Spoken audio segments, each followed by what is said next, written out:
آصف نے پہلے بھی میرے ساتھ ایسا کیا ہوا تھا۔ آصف نے جب میرے ساتھ ایسا کیا تھا تو ناصر نے ہمیں دیکھ لیا تھا اور میں ناصر سے اس وجہ سے بہت شرمندہ بھی تھی، اور میں نے اس دن کے بعد سے آصف کو کبھی بھی نہیں بلایا تھا، اور اس بارے میں ناصر کو بھی معلوم تھا کہ میں نے آصف کو کبھی بھی نہیں بلایا ہے۔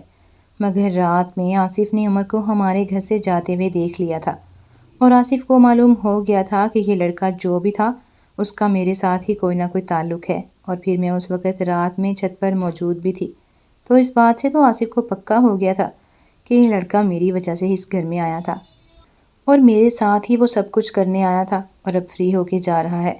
مگر جس انداز میں اور جس وقت وہ اس گھر سے جا رہا ہے، اس سے تو صاف صاف معلوم ہو رہا تھا کہ وہ لائبہ سے کام کر کے اب گھر جا رہا ہے، اور مجھے بھی اس بات کا علم تھا۔ اب آصف کو معلوم ہو گیا ہے تو اب یہ کچھ نہ کچھ تو ضرور کرے گا۔ میں بہت ڈری ہوئی تھی، مجھے معلوم تو تھا کہ وہ زیادہ سے زیادہ کیا کرے گا، مجھ سے یہی کہے گا نا کہ میں نے بھی تمہاری لینی ہے، اور وہ ہے بھی ایسے ہی، اس نے مجھے کہنا ضرور ہے۔ میں رات میں تو سکون سے سو گئی تھی، مگر جب میں صبح اٹھی تو میں پھر سے انہی سوچوں میں ڈوب رہی تھی کہ آصف میرے ساتھ کیا کرے گا۔ میں ناشتہ کر کے جب یونیورسٹی جانے لگی تو اس وقت بھی آصف اپنے گھر کے سامنے ہی کھڑا تھا اور میری طرف غور سے دیکھ رہا تھا۔ مجھے بھی معلوم تھا کہ یہ میری طرف ایسے کیوں دیکھ رہا ہے، اور میں چپ کر کے اپنے راستے پر چلتی رہی اور اپنی منزل تک آ گئی۔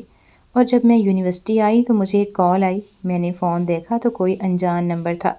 میں نے اٹھایا تو آگے سے آصف ہی بول رہا تھا۔ میں نے کہا کہ مجھے معلوم ہے تم نے مجھے کیوں کال کی ہے۔ آصف نے کہا کہ معلوم تو پھر خود ہی بتا دو، کیوں نہیں بتا دیتی ہو کہ وہ کون تھا جو رات میں تمہارے گھر سے جا رہا تھا تمہارا کام کر کے؟ کون ہے وہ جس کا موٹو آج کل تم لے رہی ہو؟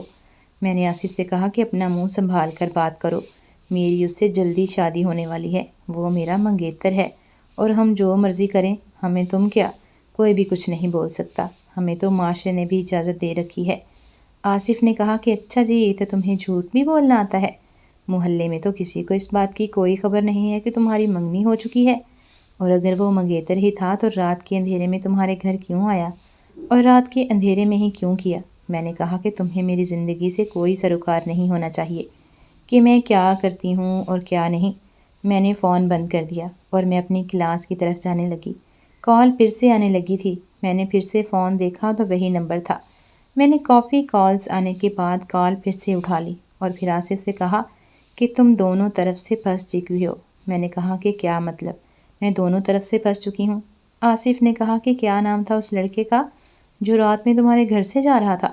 میں نے کہا کہ مجھے نہیں معلوم کیا نام تھا اس کا۔ اس نے کہا کوئی بات نہیں، وہ جو کوئی بھی تھا مجھے اچھے سے معلوم ہے کہ اس کے بارے میں گھر میں کسی کو بھی نہیں معلوم، اور مجھے یہ بھی اچھے سے معلوم ہے کہ اسے میرے اور تمہارے بارے میں بھی نہیں معلوم ہوگا۔ میں ایک دم سے ڈر گئی تھی کہ کہیں اس نے عمر کے بارے میں میرے گھر میں کسی کو بتا دیا، اور اگر اس نے کسی محلے دار کو ہی بتا دیا تو میرے لیے بہت بڑی مشکل بن سکتی۔ اگر میں آصف کی بات سنتی رہتی، میں نے آصف کو کوئی بھی جواب نہیں دیا۔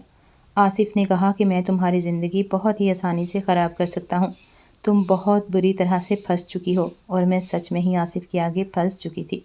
میں نے آصف سے کہا کہ تم مجھ سے کیا چاہتے ہو؟ آصف نے کہا کہ ایک مرد کسی عورت سے بھلا کیا چاہے گا، تم اچھے سے ہی جانتی ہو۔ میں نے کہا کہ میں جانتی ہوں، مگر میں ایسا کچھ بھی نہیں کرنے والی۔ آصف نے کہا کہ نہیں کرنے والی ہو تو بھی تمہیں کرنا پڑے گا، کیونکہ تم مجھے اچھے سے جانتی ہو کہ میں تمہارے لیے کتنی مشکلات پیدا کر سکتا ہوں۔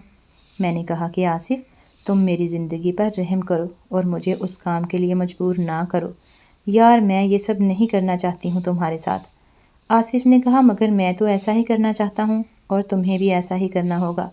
آصف نے فون بند کر دیا۔ میں نے آصف کو بہت کالز کیں، مگر اس نے کوئی کال پک نہیں کی۔ مجھے خود محسوس ہو رہا تھا کہ میں نے یہ سب کیوں کیا، اور اب تو بس ایک ہی راستہ تھا کہ اپنی عزت بچانے کے لیے اپنی ہی عزت خراب کرنی پڑے گی۔ میں نے بہت کالز کیں، مگر آصف نے ایک بھی نہیں اٹھائی۔ وہ اٹھاتا بھی کیوں؟ وہ تو چاہتا تھا کہ میں اس کو اچھے سے تڑپا لوں۔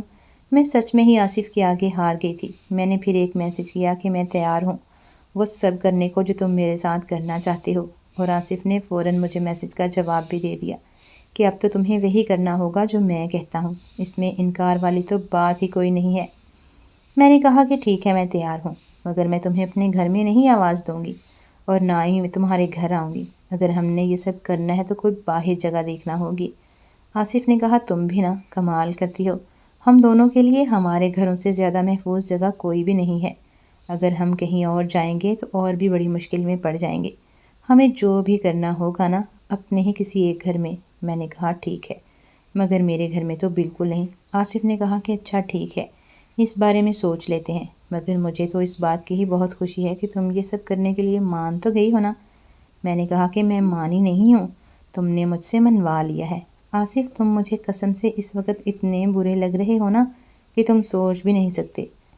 آصف نے کہا کہ مجھے اس بارے میں سوچنا بھی نہیں، میں اس وقت آم کھانے کے موڈ میں ہوں، پیڑ گننے کے موڈ میں نہیں ہوں، اور ویسے بھی مجھے اس سے کیا کہ تمہیں برا لگے یا اچھا لگے، باقی رہی تمہارے برا لگنے کی بات تو تمہیں برا لگنا بھی چاہیے۔ میں نے کہا کہ اب جب یہ سوچ لو کہ ہم یہ سب کہاں کرنے والے ہیں تو مجھے بھی بتا دینا۔